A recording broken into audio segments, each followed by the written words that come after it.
The show that gets you ready for the week of football that lies ahead has returned to a social media near you. This is all things football, football Unpacked. Good afternoon and welcome to it. My name is Apiwe Roto, your resident host.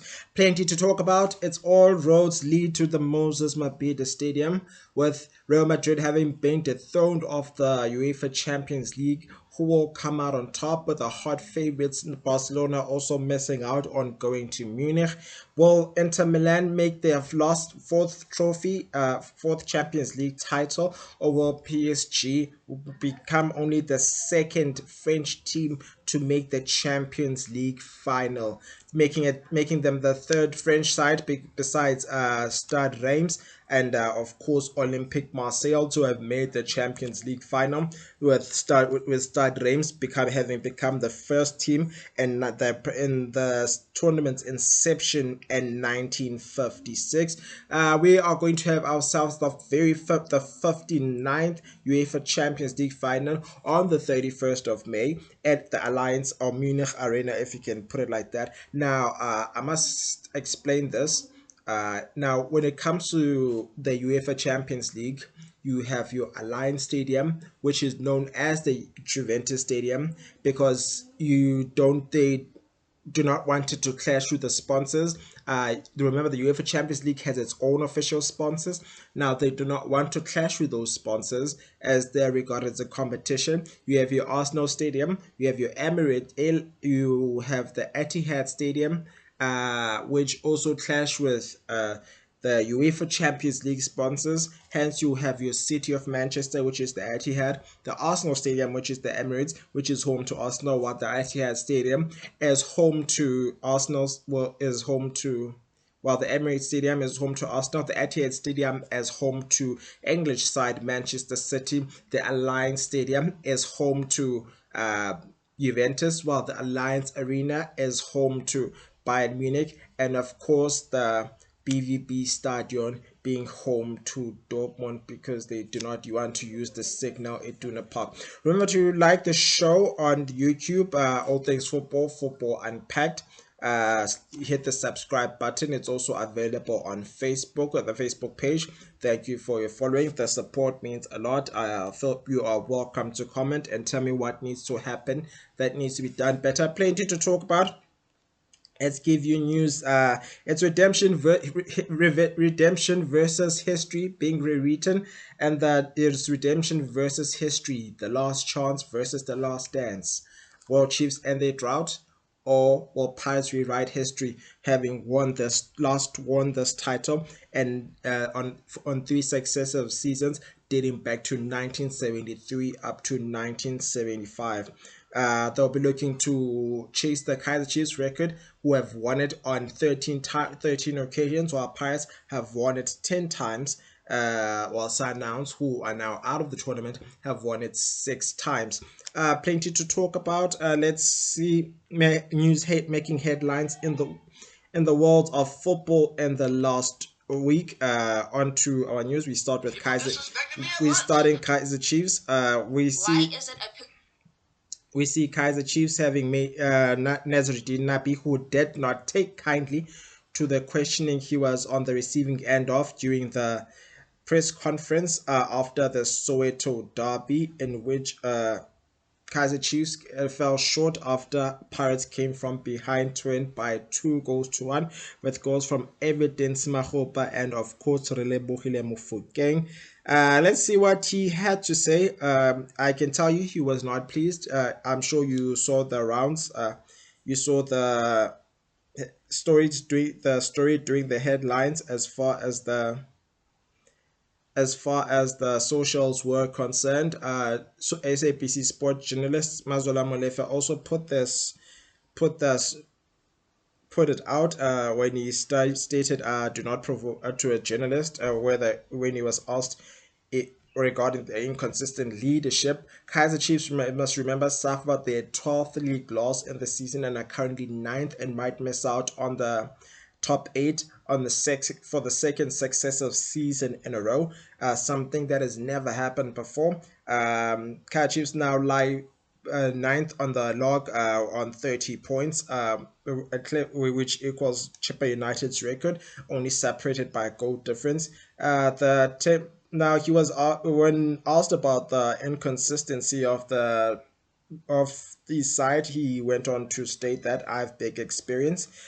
Because you have had a bad result, why do you stay here? What kind of question? You was asked this question, which he did not take kindly. Do you think you've earned the right to stay, keep your job at Kaiser Chiefs? I'm sure not many coaches would take kindly to this line of questioning, especially when you are not of that country. We saw it with Rulani Mukwena, beg your pardon, and Morocco, which it did not take kindly to. Stating because you have a bad result, what kind of why do you stay here? What kind of question is this? Talk to me tactical, talk to me about our process, but I'm not nervous. I respect you. I tell my assistants I don't give time to these questions, he went on to say. If you are professional, you will know the process. If you are professional, this is another thing. But me, I respect you. I respect journalists. I'm not nervous because I lost, but I'm not nervous for your question. I am not a young coach. When Chiefs failed to capitalize on their best moment that could have decided the game, that despite the return of Modi and of course Gaston Sirino, who both missed the 2-1 defeat to Marimo Gallants, while Edmilson Dove also returned from injury. The reinforcements did not have the desired impact. He went on to state, "We still started the game very well, and we feel that we have opportunities. We had opportunities." To even kill the game. Unfortunately, we did not take those opportunities to kill the game. We were in our best moment, he added. However, now there was a penalty. Now the penalty issue has been broken down. That was not a penalty, it was a well-timed challenge. On to our other news. The Football Union of South Africa did not take kindly to were very critical of Royal M Club owner and Mamkize putting out players' salaries on full blast. Now, you must remember Twitle Twatler was expelled from the peer from as a member of the NSL following failure to honor the rest of their fixtures from January onwards. Now, I must remind you that they have not played this season. Since last year, owing to financial troubles at the side, which led to the club being taken over by SARSA, the South African Revenue Services, according to a report. In an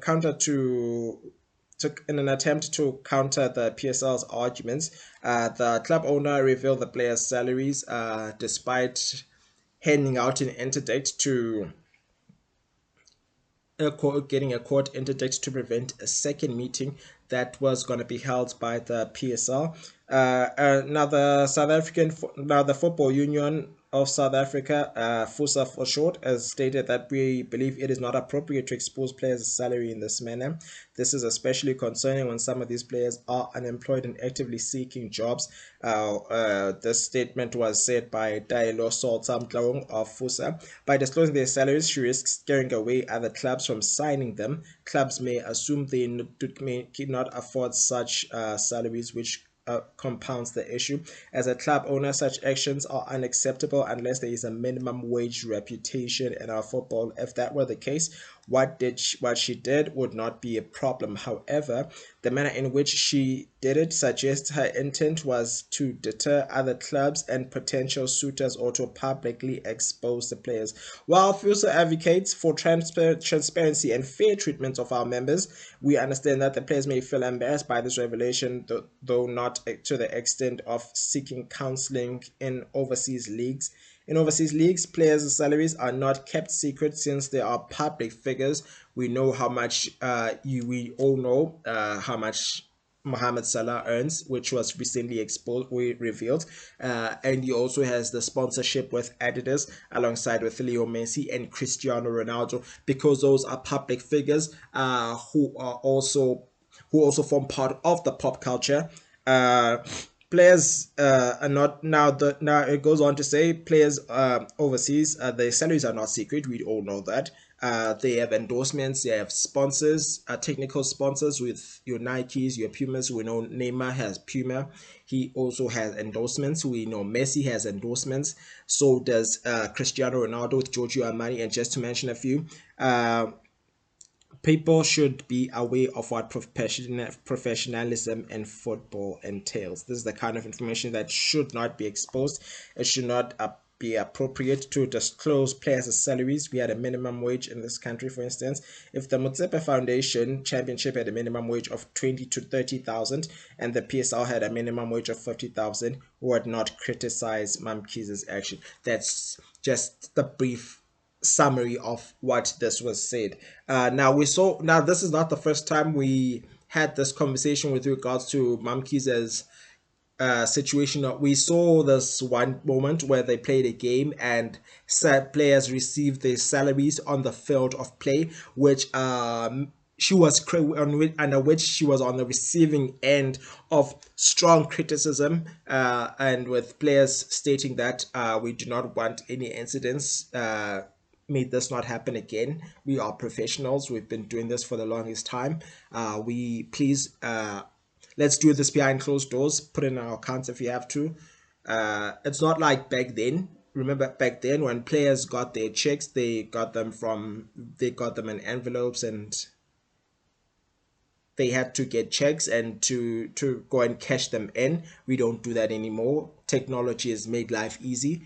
We has made life easy for all of us. Now on to our story. Liverpool defender Trent Alexander-Arnold has confirmed that he will be leaving the Anfield Base side at Liverpool come end of the season. The England international was one of the three key players who have been key to the Reds' successful run and to clinch their 20th Premier League title, to equal the record held by rivals Manchester United, along with Mohamed Salah, and Virgil van Dijk, whose contracts were also on the verge of running out. However, the former and the latter have since decided to extend their contracts. Now, Salah Alexander-Arnold is a production of the Reds Academy, having played a significant role in winning the two Premier League titles, including the season, as well as the Champions League and many other trophies, namely the Carabao Cup and the FA Cup, the Club World Cup and the Super Cup, just to mention a few. The 26-year-old will part way with the club once his contract ends. It remains uncertain whether he will be heading for Los Blancos, where he's been linked with going. He stated that he wrote in his X account, formerly known as Twitter, after 20 years at Liverpool Football Club. Now, this is the club time for me to confirm that I will be leaving come end of the season, Alexander Arnold said. This is easily the hardest decision I've ever made in my life. I know many of you have wondered why, or have been frustrated that I haven't spoken about this yet, but it was always my intention to keep my full focus on the team's best interest, which was securing number 20. Now, this club has been my whole life, my whole world for 20 years, from the academy right through until now, and the support and love I've felt from everyone inside and outside the club will stay forever with me forever. I will forever be in debt to you all, he explained. He goes on to say, I have known everyone anything. I've never known anything else, and this decision is about experiencing a new challenge and taking myself out of my comfort zone, pushing myself, and both professionally and personally. Nothing is achieved from the comfort zone. This is a philosophy that we apply in life, and this is a philosophy that the 26-year-old England international implements. I've given my all every single day I've been at this club, and I hope you feel I have given you. I feel like you feel like I've given back to you during my time here. From the bottom of my heart, I thank everybody, my coaches, my managers, my teammates, the staff, and our credible supporters. And for the last 20 years, he added, I've been blessed to live out my dreams here, and I will never ever take for granted the special moments I've been fortunate enough to have lived my life enough to through with you all. My love for this club My love for this, my love for this club will never die. We wish the England international the best in his future endeavors. His efforts will not be unnoticed. Back going into Africa, said we saw some very sad scenes in the African football, namely Kenya in the Kenyan Premier League in a game between Shabana FC and Gomaya on Sunday, where Maya, who were the away side, emerged victorious with a scoreline of 1-0, courtesy of a goal from Sylvester Wanyama, a late goal, which decided the game. Chaos erupted amongst the supporters before the kickoff, with some having thrown stones at each other from the stands. Several injuries were sustained during the altercation, with 6 being confirmed to be hospitalized. In a statement released by Mahaya, who has since released a statement, we witnessed very sad moments at Gusii Stadium before the game as fans engaged in chaos. As a result, police confirmed that 66 fans got injured and got admitted to KTRH and Ram Hospital in Kisii, Gomaya State. Gomaya stated, 2 fans sustained skull fractures. Quick recovery. We wish all the fans speedy recoveries. Those who got injured, of course. The Kenyan Football Federation also expressed concerns condemning actions made by fans during the football match. KFKF strongly condemns, stating FKF strongly condemns all forms of violence in our stadiums. Football must remain a sport that brings people together.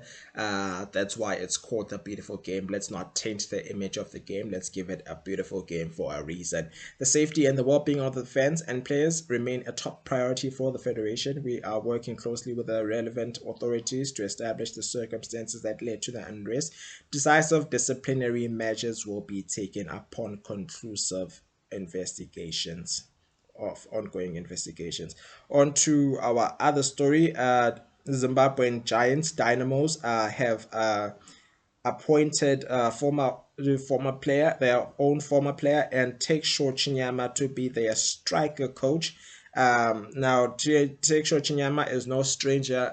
In case the name sounds familiar to you, you may be wondering why the name sounds familiar to you, especially if you've been following the PSL, namely the Premiership for the longest time, formerly known as the Absa Premiership, now known as the Battery Premiership.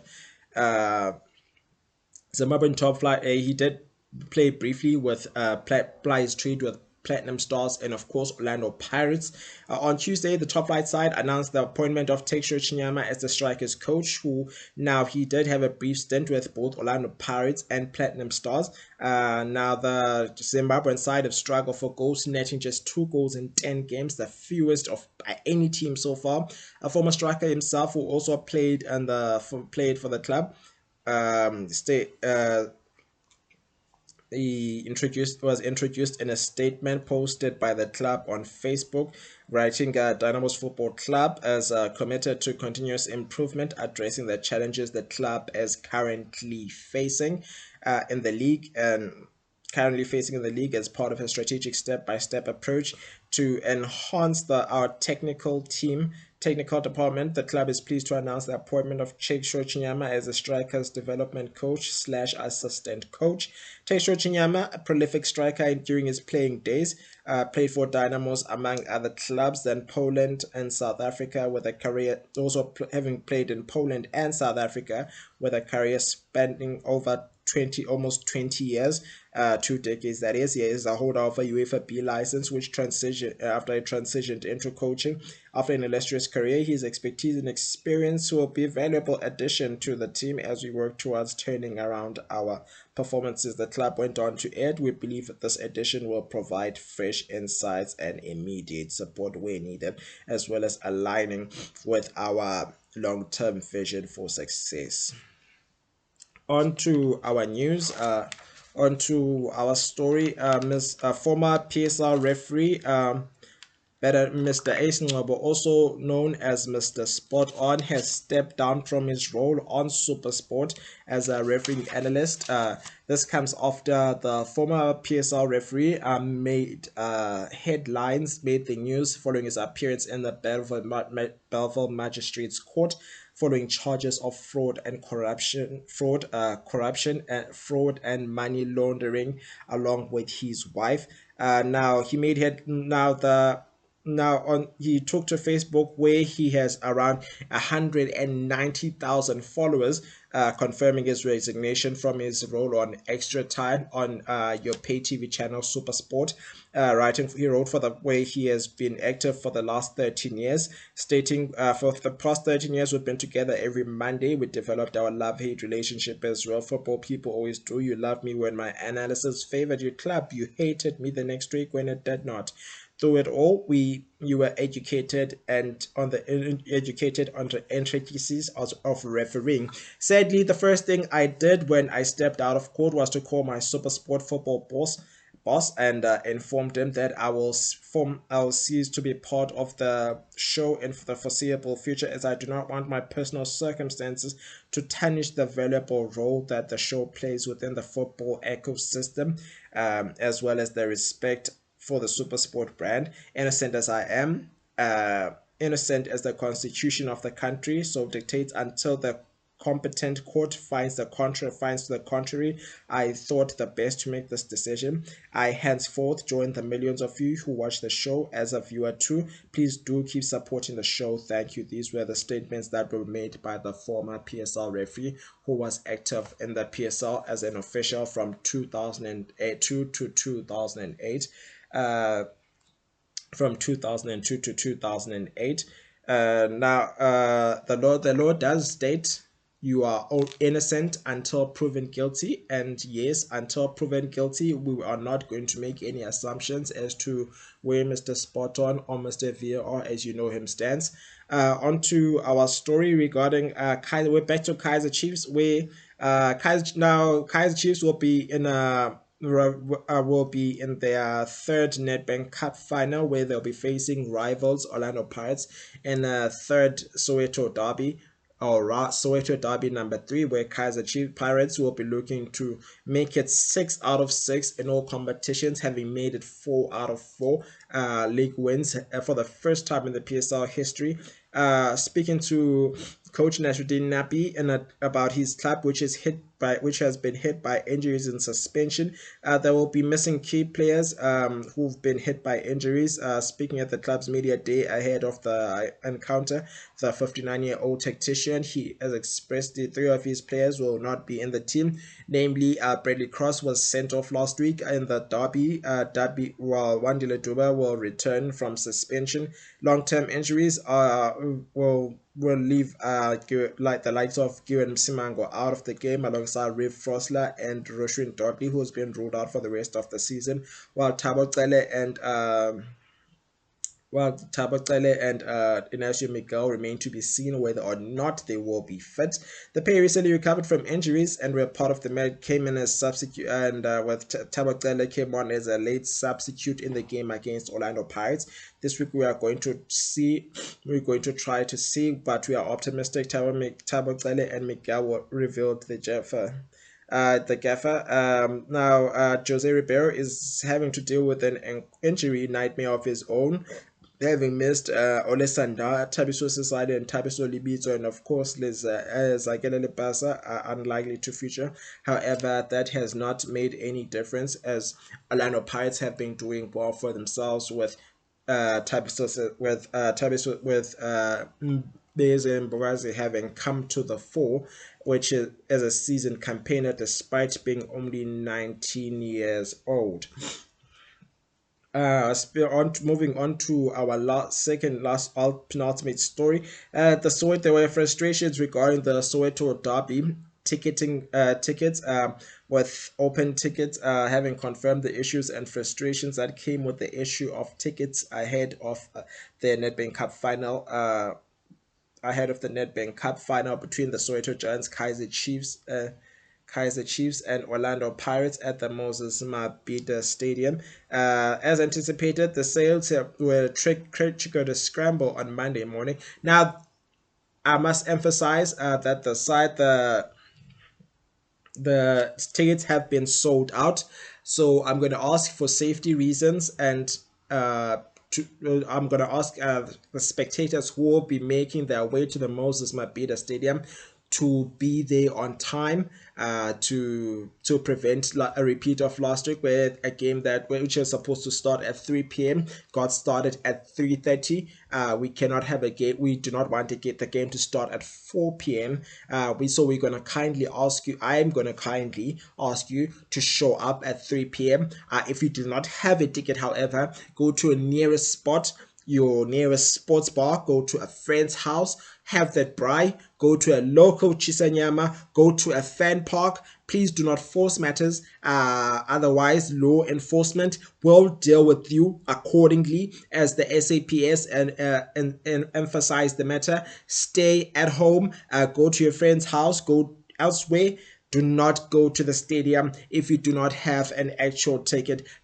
People with counterfeit tickets will be dealt with by law enforcement. In a statement that was made by Open Ticket. Now, Open Ticket is a ticketing system which was recently launched by Kaizer Chiefs and Orlando Pirates, which falls under Stadium Management South Africa, which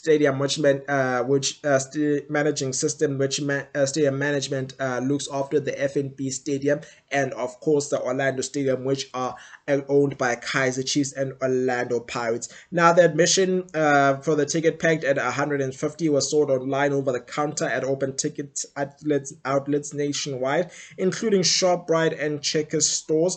However, of concern, there were the issues experienced by those wanting to buy tickets for this final. In a statement, Open Tickets responded.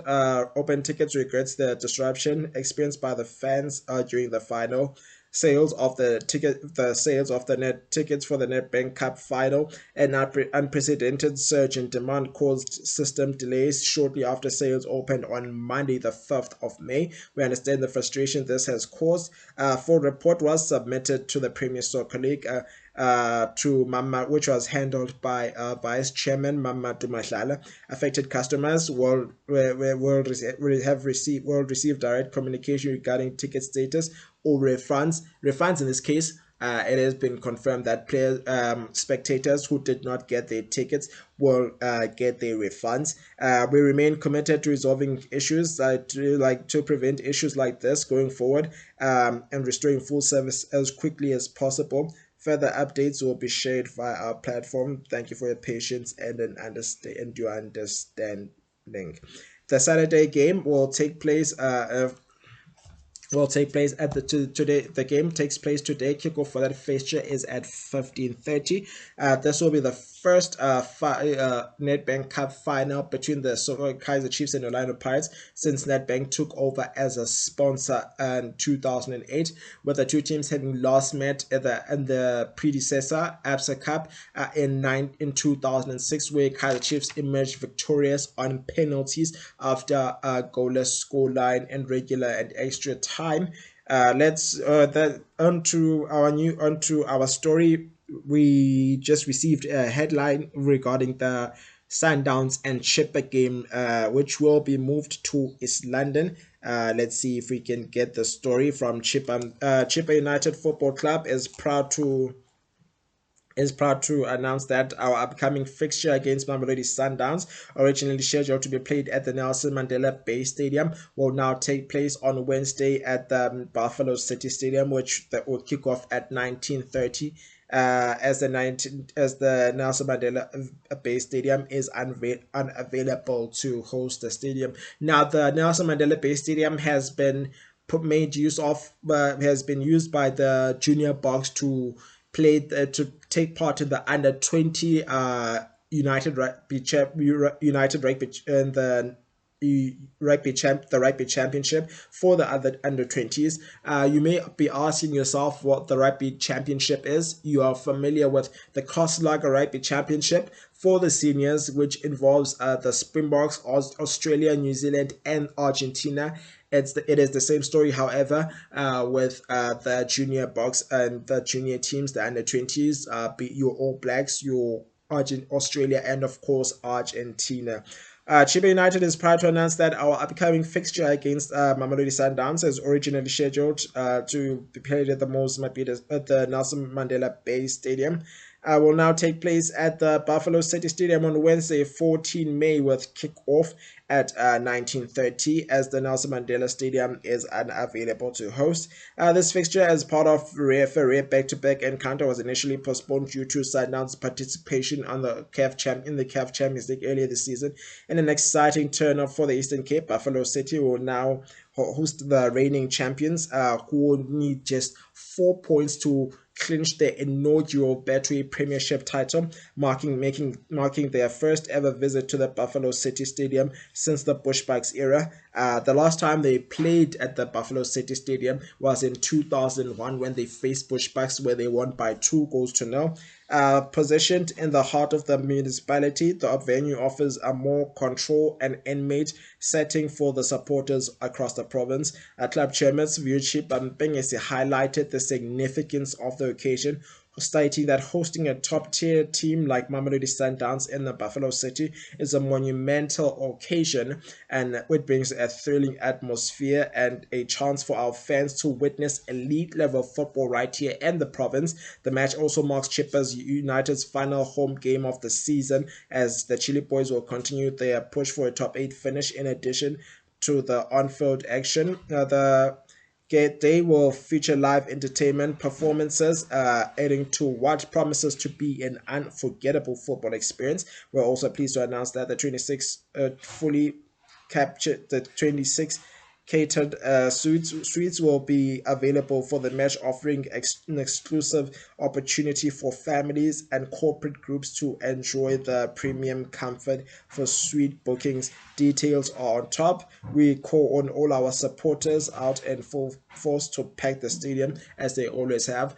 For that, I would like to give a big thank you to the Buffalo City Stadium spectators, to the lovers of the beautiful game in the Buffalo City Stadium, who have not disappointed. I please stay consistent with the attendance, as you have throughout the season, as you've showed to us. We're calling our supporters to come out in full force to pack the stadium and show pride and passion of the Eastern Cape, Buffalo City, and your time. This statement was made by club owner Siviwe Chipampeng. Mr. Siviwe Chipampeng is on to your results from last week.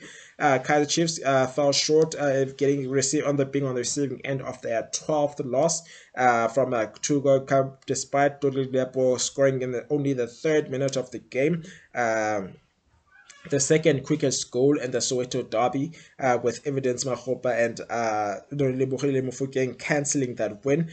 Golden Arrows falling short to Stellenbosch FC by 3 goals to 0. SuperSport United got their first win under coach Andra Aronsa, winning by 2 goals to 0, while Magesi and Skukwene United could not be separated. In the Limpopo derby, Cape Town City fell short to Mamelodi Sundowns, losing by 2 goals to 0. Sirius Galaxy fell short at home in a game that was played in a neutral venue at the Mbombela Stadium. Now, the Mbombela Stadium was not available due to hosting the Metro FM Awards the day before Richards Bay, where they had to play their game at the Lucas Masterpieces Moriba Stadium, where they lost by 1 goal to 0. Going to the Premier League, Aston Villa proved too strong for Fulham, beating them by 1 goal to 0, whilst Ipswich Town and Everton could not be separated, with Ipswich coming from 2 goals down, and Leicester City winning by 2 goals to 0 against Southampton. Both sides relegated, so the win does not do much for the two. With Ipswich Town Ipswich Town have also been relegated. Arsenal losing by 2 goals to 1 despite leading. Bournemouth, who came from a goal down, to win by 2 goals to 0. Brighton and Newcastle could not be separated, playing to a 1-1 draw, while Brentford came from a goal down to win by 4 goals to 3 in a game where they led 4-1 at some point. West Ham and Tottenham could also not be separated, leading by goal to playing to a 1-1 draw, while Chelsea beat Liverpool. Chelsea came from Chelsea proved too strong for Liverpool, beating them by 3 goals to 1, handing them their 3rd defeat of the league. On Monday, we saw Crystal Palace and Nottingham Forest playing to a 1-1 draw. Nottingham Forest continued to push for that for that Champions League spot, Champions League where they have not played since 1983. On to our midweek fixtures, Betway Premiership. We saw Pirates win by 2 goals to 1. Sundowns proving too strong for Chipper United, beating them by 3 goals to 0. UEFA Champions League semi-finals. We saw the second leg with Inter Milan beating Liverpool by 4 goals to 3 after extra time, forcing a 7-3, 7-6 aggregate. Now the fun fact is, the last time Inter beat Barcelona in a semi-final was in 2010, where they went on to win the Champions League, beating Bayern Munich. Where the irony is, the final will be played at the Munich Arena on the 31st of October. Kickoff for that fixture is at 2100 hours. Will Lightning strike the same place twice? It remains to be seen. PSG proving too strong for Arsenal, beating them by 2 goals to 1, forcing a 3-1 aggregate scoreline, making them only the third French side to make the Champions League final after Stade Reims and Olympique Marseille, with the rivals Olympique Marseille winning the title in 1993. So the UEFA Champions League final has been confirmed. Paris Saint-Germain will be looking to be only the second French team to win the Champions League against three-time winners Inter Milan, who won it back in 1964, 65, and in 2010, 1964, 1965, and in 2010 when they beat Bayern Munich by 2 goals to 0 at Madrid. In Milan, I beg your pardon, at the San Siro. The NetBank Cup final today. You can expect today is a NetBank Cup final between Kaizer Chiefs and rivals Orlando Pirates. Kickoff for that fixture is at 15:30. We're going to ask the spectators again to arrive on time to prevent traffic. We're going to ask, if you do not have a ticket, please do not force things. Please do not make life difficult. We do not want people ending up in being arrested, because law enforcement will deal with you accordingly if you do not have a ticket and try to cause trouble at the venue. And of course, people with counterfeit tickets will also be dealt with by the law enforcement system. Kaizer Chiefs, Orlando Betway Premiership fixtures. Sundowns continue with their quest to win their further inaugural Betway Premiership fixtures, and they need just 4 points to clinch their 8th successive Premier League title. Mamelodi Sundowns face Stellenbosch tomorrow at the Loftus Versfeld, while Golden Arrows face Orlando Pirates. Orlando Pirates welcome Golden Arrows on Tuesday. Kickoff for this fixture is at 19:30. Kickoff for the fixture between Sundowns and Staleys tomorrow is at 1500 hours. Chipper United welcome Mamelodi Sundowns in the Buffalo City Stadium, as we have stated. Kickoff for that fixture is at 19:30. English Premier League fixtures for today start off with Southampton and Manchester City. Fulham take on Everton. Brighton face Wolves at the Molyneux. Travel to Wolves at the Molyneux. While Ipswich Town, the Tractor Boys, will be looking to evade the bee sting at at home. Bournemouth will be taking on the Villains at the Vitality Stadium. Sunday sees Newcastle take on Chelsea as the race for the Champions League spots intensifies. Manchester United, who are European finalists, will be the Europa League finalists in an all-English Europa final. Since the Liverpool and Chelsea final will take on West Ham United, while Nottingham Forest will be looking to get one over Leicester. Tottenham take on Crystal Palace in a London derby, while we close off with the much anticipated fixture between Liverpool and Arsenal. Friday night football will see Aston Villa take on Tottenham Hotspur. Chelsea will welcome Manchester United. Kickoff for the fixture between Villa and Tottenham Hotspur is 20:30, while the Chelsea and Manchester United game will kick off at 2100 hours. And that's all we have time for on all things football Unpacked. We're back again next week for the penultimate episode. Penultimate being the second last episode as we conclude season 4 after as we would have hit 30 episodes. We're heading for 100 YouTube episodes. Thank you for your support. It is much appreciated. It does not go unnoticed. Enjoy the show. Enjoy the football. Thank you in advance for watching. I appreciate those who've been following the page. Let's make it 200. We've made the 100. Let's move up to 200. Let's give it a name and call it a day. My name is Apiwe Roto. Take care of yourselves and each other. Cheers.